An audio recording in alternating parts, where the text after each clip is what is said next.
وفتي هوغامينaya wasiirka arrimaha gudaha Jamhuuriyadda Soomaaliland Professor Yaasiin Xaaji Maxamuud Xiir oo xiliyay wasiir dowladda wasaaradda madaxtooyada mudane Maxamed Muuse Abees oo bariyo dambeeyay ku sugnaa gobolka Sool barasaabka gobolka Sool Cabdi Khayr Dirir culimada diinka gobolka Sool ismada dhaqanka gobolka Sool iyo waliba salaadiinta ka yimid gobolada Jamhuuriyadda Soomaaliland ergada labada beelood iyo wacyigelinta nabadda ka waday koonfurta gobolka Sool ayaa habeennimadii xalay u hoyday degmada Saxdheer deegaanka Saxdheer ee gobolka Sool waxaana saaga kulan ballaaran kula qaateen bulshada deegaanka Saxdheer oo kala hadleen goob fagaara ujeedada kulankaas ayaa sidii bulshada looga wacyigelin lahaa inay qaataan nabadda dhawaan dawladda Jamhuuriyadda Soomaaliland ay ugu soo xidhay magaalada Laascaanood ee xarunta gobolka Sool waxaana ugu horeyntii halkaas ka hadlay gudoomiyaha guddiga culimada diinka ee dhexdhexaadinaya Sheekh Axmed Jaamac Ismaaciil Mire maqaasida ay diimaha oo dhan u soo dageen waxa weeye in la ilaaliyo diinta iyo nafta iyo maalka iyo aqliga iyo sharafta shanta ujeedo ba sharciyoyinka samaawiga ay dhammaan ay soo dageen aayaadka kitaabka quraanka ana ee aad bay ugu xardhan yihiin maqaasida ama ujeedooyinkaas ugu xardhan yihiin qul ta'aalu atlu ma harrama rabbukum alaykum alla tushriku bihi shay'an bil walidayni ihsana ولا تقتلوا أولادكم من إملاق نحن نرزقكم وإياهم ولا تقربوا الفواحش ما ظهر منها وما بطن إلى آخر الآيات gudoomiyaha gobolka Sool mudane Cabdi Khayr Dirir ayaa isaguna halkaas ka warbixiyay marxaladii kala duwanaa ee soo maray wacyigelinta nabadda ay ka wadaan koonfurta gobolka Sool waxaanu idin sheegaynaa in aad go'aamadii odayaashiin idin soo qaadeen ee iyagu saxeen ee ay mandate-kiina ku haysteen in aad fulisaan oo hoggaansantaan ismada dhaqanka ee gobolka Sool iyo waliba salaadiintii ka yimid gobolada dalka Jamhuuriyadda Soomaaliland ee howlaha nabadeynta u jooga gobolka Sool ayaa iyaguna ka dhawaajiyay faa'iidada ay nabaddu u leedahay bulshada deegaankan wada reer marar badan baa la galay halkan ma aysan soo gaarin marna ama sidan looguma guuleysan sababaha u sababana waxaan oran karaa dhowr arrimood ayaa sabab u ahaa waa mare dadkayga hadda isu yimi oo u dambeeyay culimadu ay noo yeedhay maadaama culimada mandate-ka la siiyay markii hore waxa aan isku dhaarsanay ama aan ahli ku wada galnay arintaas inaan daacad ka noqono waa mid labaade waxaanu isla go'aansanay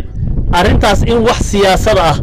haba yaraatee wada hadalka labada reer ee wada hadlayaan wax siyaasada la soo gelinin ilaahay nabadda inuu ilaahay inoo hirgeliyo oo dhidibadeeda ilaahay inoo taago oo ilaahay subxaanahu wa ta'aala colaadii sida uu inooga rafciyay colaad dambe ilaahay aanu inoogu soo celin baynu ilaahay weydiisanaynaa waxaynu ilaahay weydiisanaynaa dadka ehelka ah ee shaqaaqadu shaydaanku uu dhex dhigay in ilaahay subxaanahu wa ta'aala ehelnimadoodii iyo walaalnimadoodii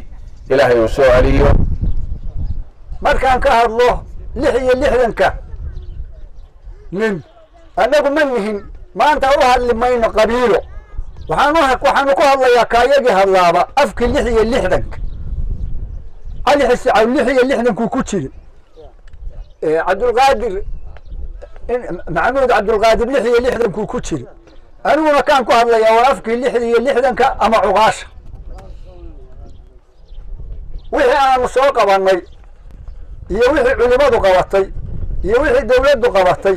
wixii qoraalana waxaan akhriyi doonaa dadka gacanta ku haya ee dawladdu ka mid tahay wixii aanu kale qabanayna waa la idiin sheegay waxaan malaynayaa waxaa la ii kiciyey bal qabiilkii kale cid ha ka kacdee hadal dhimana la ii kiciyey ma jiro dixdaa weynayna ka hoosaysaanu magaalada ku shiray waa laga soo baxay dad u malayn maayo in uu ku hadhay waa loo dhamaa hadeer waxa lagu maqan yahay baadiyaha dadku baadiyo u badan yahay wuxuu u araadaa baadiyaha waqti gaaban baanu shirka qabanayada lagu dheeyahay waxa laale wixii aan u jeedinay nabadda aan u soconaynay horgalka u ahayn inta ummadda imka hadda meesha fadhiday in ka badan ba maskaxdooda ka soo maaxatay kufeenka lagu dhuftay saxaraha yeelatay lagu guulaystay markii aanu u jeedinay warbixinteedii waxaana loo ku jawaabay wax allaala waxaad noo keenteen nabada ee aad noo jeediseen. wasiir dowlaha wasaaradda madaxtooyada mudane maxamed muuse abees iyo weliba wasiirka wasaaradda arrimaha gudaha oo gabagabadii halkaasi ka hadlay. anigu iyo wasiirkii iga horeeyay hadlay iyo ciidamada iyo maamulka gobolka waxaanu ka tirsanahay dowladda jamhuuriyadda Soomaaliland waanu ka soconaa. xilkayagu wuxuu yahay oo aanu u nimid in aanu nabadda sugno. nabadda sugitaankeeda muddo badan baanu ku jiray ilaa iyo 3 bishii rabadaanteedii oo dagaaladu halka dhaceen saaxdeed muddo badan ma soo gaarin laakiin nabadda labada beelood iyo dhulkii ay ka dhacday ayaanu ku jiray. xilkaygu haddaba nabaddii sidii aanu u sugaynay awalba inaanu u sugno wanagii soo ballaarinay waa taa aanu ciidamadayadii ay yimaadeen saaxdheer yimaadeen dharkeen yimaadeen meelihii awal aanay hore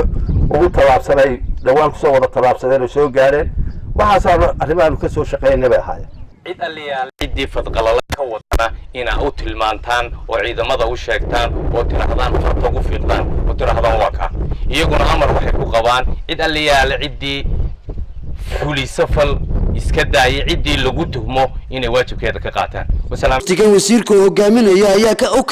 u kicitamay degmada Dharkeengeeyo ee ka tirsan gobolka Sool halkaasoo ay gaareen deegaankaasi ay ka wadaan wacyigelinta nabadda ee labada beelood ee koonfurta gobolka Sool heshiis ay xukuumadda ay hormuud ka tahay